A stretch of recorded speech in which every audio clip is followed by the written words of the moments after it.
Now there were also two others, criminals, who were led out with Jesus to be put to death. And when they came to the place called the Skull, they crucified Jesus with one criminal on his right and one on his left. And Jesus said, Father, forgive them, for they do not know what they are doing. The crowd just stood idly by watching. And they were casting lots for his clothing. And the leaders came and scoffed at him, saying, "Hey, he saved others, let him save himself, if he's the Messiah of God, the chosen one." And the soldiers, they mocked him, coming up to him, offering him sour wine, and saying, "If you're the king of the Jews, save yourself." And above him was the inscription, "This is the King of the Jews." And one of the criminals that were hanged with him derided him, saying, "Hey, if you're the Messiah, save yourself and us."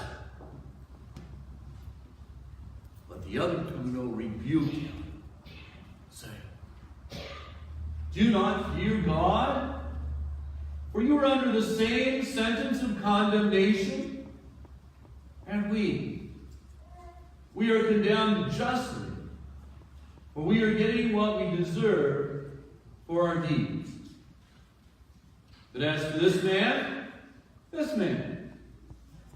has done nothing wrong." And then he said to Jesus, "Lord, remember me when you come into your kingdom." And Jesus said, "Today, this very day, you will be with me in paradise."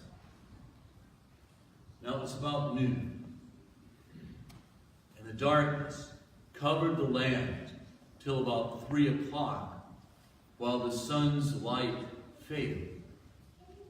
And the curtain in the temple was torn in two. And Jesus cried out, "Father,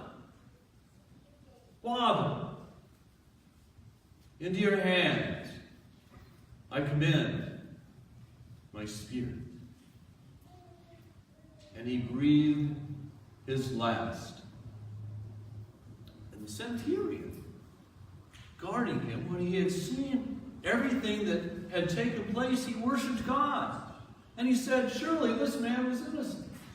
And the crowd that had gathered there to see this spectacle, when they saw all that had taken place, they returned home beating their breasts in mourning. And his acquaintances, including all the women that had come with him from Galilee, they all were off at a distance, watching all these things take place. And there was a man, a good and righteous man named Joseph. And even though he was a member of the council, he did not approve of their plan or of their action. He was from the Jewish town of Arimathea. He waited expectantly for the coming of the kingdom. It was this man who asked Pilate for the body of Jesus.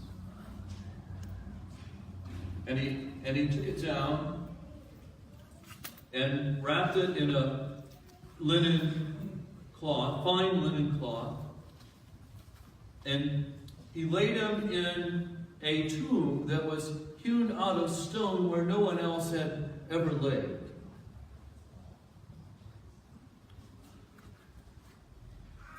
And since it was the day of preparation and the Sabbath was beginning, the women who had followed Jesus from Galilee now followed Joseph. And they saw the tomb and how he had laid him. And they went back and they prepared spices and ointment And since it was the Sabbath, they rested according to the commandment. This is the gospel of the Lord.